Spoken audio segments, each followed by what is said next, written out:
दोस्त नमस्कार, आपका स्वागत है हमारे चैनल में। और मैं अंशुमान पटेल आज आपके लिए बिल्कुल नया प्रकार का फॉर्मेट लेकर आया हूं, जो कि इस बार अर्थात 2020 के विधानसभा चुनाव में प्रयुक्त होने जा रहा है। पहले के मॉक पोल प्रमाण पत्र में प्रिजाइडिंग को बहुत अधिक नहीं भरना होता था, परंतु अभी जो नया मॉक पोल प्रमाण पत्र आया है इसमें बिल्कुल नए प्रकार का फॉर्मेट है और आपको अधिक भरना है। साथ ही आपको इसमें वहाँ मौजूद पोलिंग एजेंट का साइन भी लेना है। तो यह बिल्कुल नया है और इसमें कुल मिलाकर 16 कॉलम है। इससे पहले जो आया करते थे उसमें केवल 2 कॉलम हुआ करते थे। तो आइए दोस्तों, हम लोग वीडियो शुरू करें। और यदि अभी तक आपने हमारे चैनल को सब्सक्राइब नहीं किया है तो प्लीज़ इसे सब्सक्राइब करें और आप इस तरह से नए नए अपडेट प्राप्त करते रहें। दोस्तों, जैसा कि आप लोग अपने स्क्रीन पर देख पा रहे हैं कि यह पीठासीन पदाधिकारी का प्रतिवेदन है, जिसे छद्म मतदान हेतु पहले प्रमाण पत्र के रूप में लिखा जाता था कि मॉक पोल प्रमाण पत्र, ठीक वही प्रमाण पत्र है। इसके 2 भाग हैं। हम लोग सबसे पहले इसको जान लें क्लियर रूप से कि इसमें क्या है। वास्तविक मतदान प्रारंभ होने से पहले इसे भरा जाएगा और विधानसभा का नाम जैसा कि यहाँ से निर्देशित है कि पूर्व से मुद्रित होंगे। जैसे मान लेते हैं, हमने एग्जाम्पल लिया है यहाँ ब्लू कलर के पेन से कि 242 झाझा विधानसभा क्षेत्र के लिए। मतदान की तिथि यहाँ लिखना होगा, बल्कि यह भी पूर्व से मुद्रित होगा 28 अक्टूबर 2020।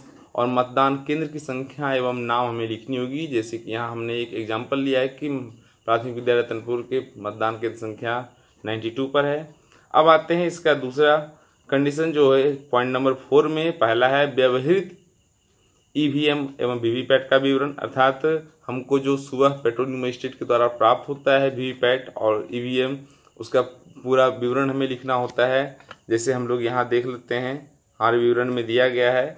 सबसे पहले दिया गया है क्रम संख्या, यहाँ है विवरण डिटेल्स, यहाँ BU ये CU के लिए कॉलम है, ये वीवीपैट के लिए कॉलम है। और यहाँ आता है हमारे सेक्टर मजिस्ट्रेट का हस्ताक्षर, परंतु किस स्थिति में आता है ये आप देख रहे हैं कि प्रतिस्थापन की स्थिति में। यदि हमें देखते हैं हम कि BU या CU या वीवीपैट, इन तीनों में से कोई एक कॉलम में हम पाते हैं कि तीनों में से कोई एक मशीन खराब है या किसी कारणवश त्रुटि है उसमें, जो कि ठीक नहीं किया जा सकता है, तो हम लोग क्या करते हैं, उसे सीधे बदलते हैं।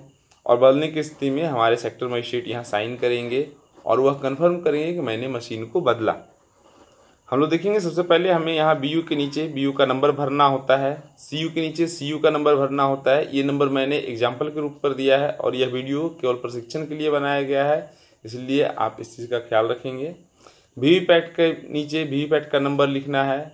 और अगले कॉलम में आते हैं, यहाँ लिखा गया है छद्म मतदान के दौरान अकार्यरत मशीनों के कॉलम में सही का निशान लगाए। यदि कोई मशीन मॉक पोल के दौरान ही खराब हो जाता है तो उसके लिए उसके नीचे हम लोग सही का निशान, इस तरह का जो ग्रीन वाला निशान है, ठीक है, ऐसे सही का निशान वहाँ लगा देंगे।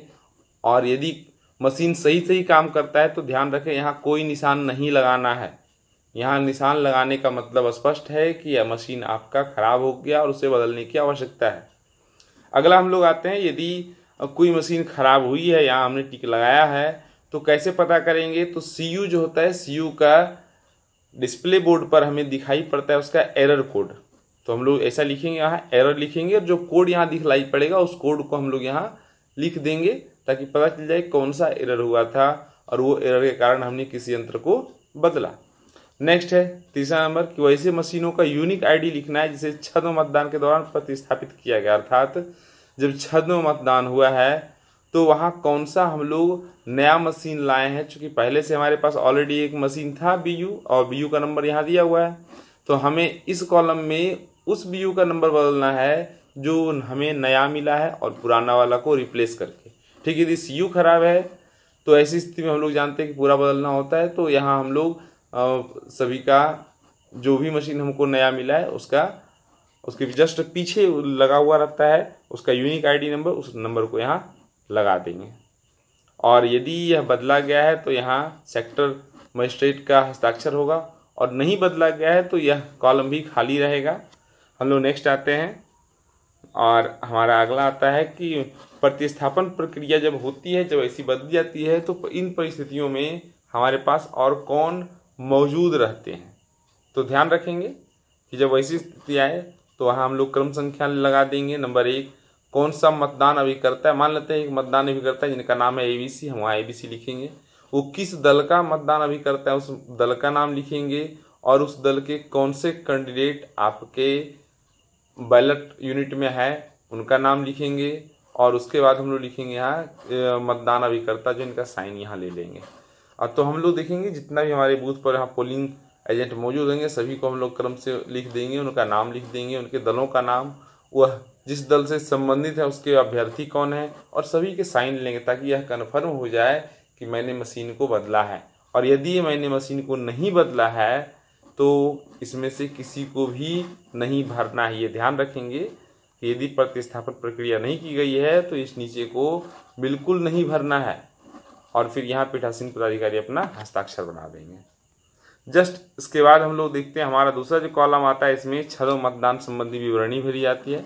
तो पहला नंबर क्या है, छदों मतदान का संचालन एवं छदों मतदान के आंकड़ों का सत्यापन।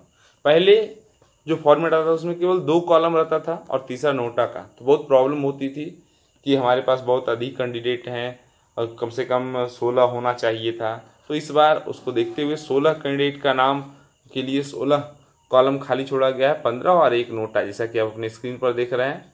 तो यहाँ हमें सबसे पहले देखिए किस तरह से भरना है। क्रम संख्या 1 में जो अभ्यर्थी सबसे पहले टॉप में लिखे गए हैं बैलेट यूनिट में, उनका नाम लिखेंगे, उनको कितने वोट दिए गए हैं छदों मतदान के दौरान यानी मॉक पोल के दौरान। और जब हम लोग CU चेक करते हैं तो CU चेक करते समय उनका संख्या कितना मैच करता है या नहीं करता है, मतलब उतना आता है या नहीं आता है। और फिर हम देखेंगे प्रत्येक अभ्यर्थी को कितना वोट हम दिए, क्या उतना ही पेपर निकलता है। यदि ये सभी संख्या मैच करते हैं तो हम लोग यहाँ यस लिखेंगे, क्योंकि यहाँ लिखा है CU में प्रदर्शित परिणाम था मुद्रित कागज पर की गणना का परिणाम एक दूसरे से मेल खाया है। यदि ये दोनों मेल खाया है तो हाँ। और फिर दल के संक्षिप्त नाम के साथ मतदान अभिकर्ता का हस्ताक्षर भी लेंगे। जैसे मान लेते हैं कि अल्फा कैंडिडेट जो है वह XYZ दल के हैं और XYZ के जो मतदान अभिकर्ता है उनका नाम ABC है, तो यहाँ XYZ भी लिखेंगे, अर्थात उस दल का नाम भी लिखेंगे और साथ में मतदान अभिकर्ता का साइन भी लेंगे। तो इस प्रकार से हम लोग कुल 15 कॉलम भरेंगे। और यदि ऐसी स्थिति आ जाए तो हम लोग यहाँ देख रहे हैं ख नंबर कि यदि अभ्यर्थियों की संख्या 16 से अधिक हो जाए तो सूचना उक्त के अनुरूप प्रारूप में ही दें, अर्थात हमें एक नया फॉर्मेट बनाना पड़ेगा जो इसके साथ संलग्न करना पड़ेगा। ऐसे ही फॉर्मेट जैसे 15 तक यहाँ दिया, वहाँ 16, 17, 18 इस तरह से करके अगला फॉर्मेट में लिखा जाएगा और उसको इसी के साथ संलग्न करके हमें जमा करना होगा। अगला है कि CU के क्लियर बटन को छदों मतदान के आंकड़ों को हटाने के लिए दबाया गया या नहीं। तो यहाँ लिखेंगे हम लोग हाँ, क्योंकि हम लोग क्लियर करते हैं CRC के तहत मतदान मॉक पोल होने के जस्ट बाद। और यदि हाँ हमको यहाँ टिक हमने लगाया है तो यहाँ संपूर्ण लिखना है, और नहीं लगाया है तो कहीं ना कहीं हमारी त्रुटि रह गई। इसीलिए ध्यान रखें, ध्यान से क्लियर बटन को दबा दें, यहाँ हाँ का टिक लगा दें और जो यह पॉइंट लिखा गया है हम लोग यहाँ पूरा का पूरा उतार देंगे इस प्रकार से, जिस प्रकार से आपको ब्लू कलर में दिखाया गया है। अगला है घ नंबर, छदों मतदान के बाद वीवीपैट के सभी कागज पर्ची को बाहर निकाल लिया गया, तो यहाँ भी हाँ का टिक लगाएंगे। खाली वीवीपैट को सभी मतदान अभिकर्ता को दिखा दिया गया है, इसमें भी हाँ लगाएंगे। और ध्यान रखेंगे कोई भी पॉइंट मिस नहीं हो, सभी पॉइंट को हम लोग फॉलो करें। वास्तविक मतदान प्रारंभ होने के पूर्व सुनिश्चित करें कि वीवीपैट के ड्रॉप बॉक्स में मुद्रित कागज पर्ची नहीं है तथा इसे मतदान अभिकर्ता को दिखा दिया गया है। इसे भी हम लोग लगा देंगे टिक कि हाँ बिल्कुल हमने दिखा दिया, वीवीपैट को दिखा दिया है, उसका पर्ची दिखा दिया। मतदान अभिकर्ता को कुल मत 0 दिखाने के लिए CU का टोटल बटन को दबाया गया। तो ध्यान रखेंगे कि मॉक पोल के बाद टोटल बटन जब CRC हो जाता है, CRC के बाद टोटल बटन दबाया जाता है ताकि हमें पता चल जाए कि किसी में कोई वोट तो बच नहीं गया, और वहाँ हम लोग हाँ लिखेंगे।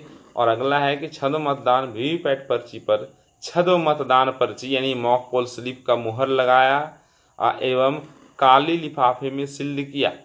हम लोग छदों मतदान पर्ची पर लगाते हैं, मुहर लगाते हैं और उसके बाद उसको हम लोग क्या करते हैं, काले लिफाफे में सील्ड करते हैं। उसके बाद प्लास्टिक के बक्से में रखकर पिंक पेपर सील से सील्ड कर देते हैं।